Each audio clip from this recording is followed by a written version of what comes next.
Bonjour, this is Julien, the Frenchman who makes French pronunciation videos here on YouTube, and we are looking at how to pronounce this French word, designating a furnished holiday house in France, typically in the countryside. In France, in French, it is said as gite, gite, just as simple as this. The accent on the I doesn't really do anything there.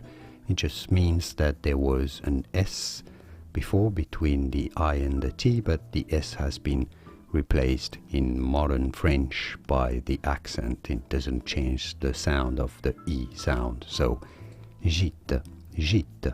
It's how you say it, and that's all you need to know. Here are more videos on how to pronounce more interesting words and names, including from French, of course, interesting brand names whose pronunciations aren't obvious. I'll see you there to learn more. Thanks for watching.